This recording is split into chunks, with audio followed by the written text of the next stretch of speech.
God said, "Let there be light." Thus begins the unforgettable adventure of man. From the beginning, filmmakers have looked to the Bible for inspiration. For more than half a century, stories of triumph and faith have illuminated the silver screen. But as the 1960s counterculture went mainstream, Hollywood became intrigued by another side of the Bible, the dark tales of Satan. There's a lot to be mined in the Bible, and I think as a book, there's a reason it's a bestseller. It's fascinated people since the time it was written.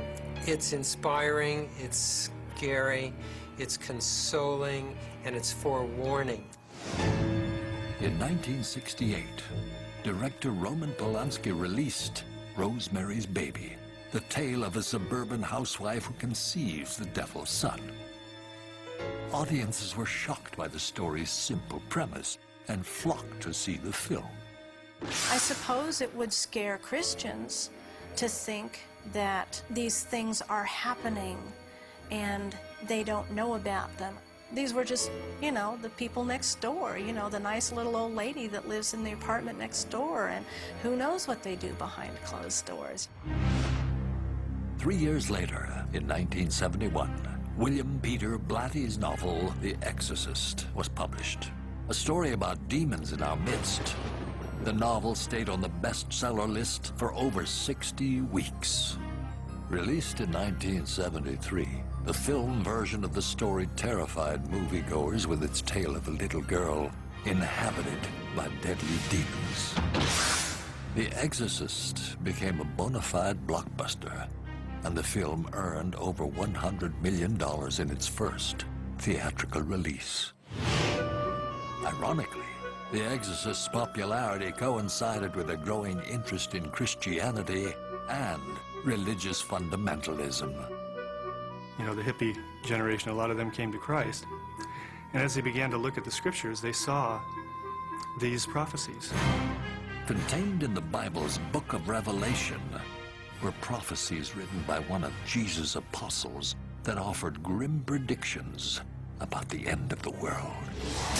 The last 3.5 years is going to be literally hell on earth, a time of judgment, a time when the Antichrist turns against God's people, and when he thinks that he can, in essence, defeat God. Satan is using him to try to defeat God's plan. Well, the book of Revelation is an unveiling by God to the Apostle John about future events that are going to happen. For example, Israel, the people of Israel, didn't inhabit their land for nearly 2,000 years. Yet the prophecies in Revelation that were written in about 90 AD would make no sense apart from Israel being in their land and being in a place where they could at least rebuild their temple. The 1970s saw several of these biblical prophecies come true, including earthquakes, floods, and famines. The decade also saw Satanism go mainstream with the success of Anton LaVey's Satanic Bible. First published in 1969, sales of the book continued to grow throughout the 1970s. The idea that this man, Anton LaVey, or this group of people would step forward and finally give the devil his due probably frightened a lot of people. The combination of prophecies come true, and the sudden growth of satanic cults caused many wayward Christians to return to the church. For the first time in over 30 years, Bible sales in America doubled. One of these newly devout Christians was an advertising executive named Robert Munger. Munger believed in the prophecies of the book of Revelation. Everything that God has, the devil tries to counterfeit. For example, God sent his son Jesus Christ as the Messiah for the Jewish people and the entire world as well. And so the devil is going to send his son, he'll be the Antichrist. Well, what if the Antichrist was already here, but he was just a little kid and nobody knew who he was? Munger thought the simple idea of the devil coming to Earth in the form of an infant baby would make a great film. In 1974, he contacted his friend, film producer Harvey Bernhard, and within a year, the Omen Legacy was born. Harvey Bernhard began his career during the early days of Las Vegas by promoting shows on the city's fledgling Vegas Strip. After making a name for himself in Nevada, he headed for Hollywood, where in the early 1970s, he produced two successful blaxploitation films, The Mac and Thomasine and Bushrod. Although Bernhard had never made a horror movie, he was intrigued by Robert Munger's idea. He told me about the Antichrist. He says, what if he came back as a little boy? I said, pardon me, Bob, I gotta run. I wrote 15 pages. With an outline for the story in hand, Bernhard sought out a screenwriter. But several, including a relative unknown named David Seltzer, turned him down. I turned him down initially. I did not want to do a horror film. And then I realized that I had never read the Bible. So this would be an opportunity to really dive into the Bible and look for a story. He delivered it, I think in 6 weeks. And it was sent to every studio in town. They said it was too frightening. So it had nothing. Eventually, Bernhard enlisted the help of former agent turned producer, Mace Neufeld. With Neufeld's help, the script, now called The Antichrist, was optioned by Warner Brothers in the fall of 1974.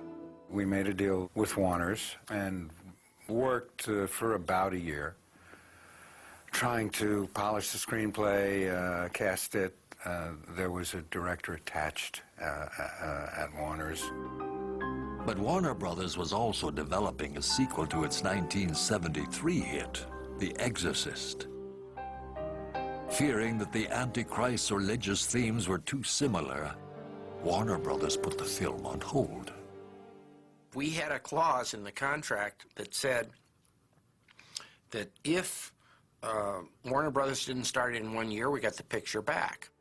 With 2 days left before Warner Brothers' option on The Antichrist expired, Neufeld sent the script to Richard Donner.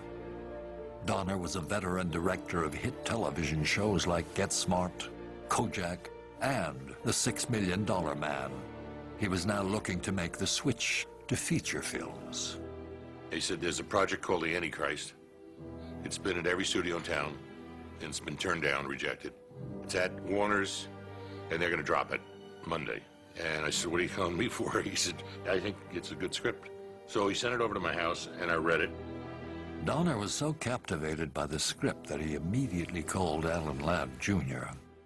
Ladd was Donner's friend and former agent, but most importantly, Ladd was the head of production at 20th Century Fox.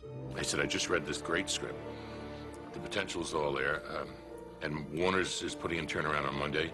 I said, Fox even jumped it, but now I'm bringing it back to you. He said, why? I said, I just think the potential's phenomenal. He said, okay, I'll try and read it. I said, no, you gotta read it. I picked this script up and I started to read it, and I thought the story was good, and the devil thing was a very interesting concept, and the devil's always good to deal with. He did okay in The Exorcist. But Ladd still had some reservations about the script's over-the-top satanic imagery. He said, there's a lot of very obvious things. That's what we eliminate. It had cloven hoofs, it had devil gods, it had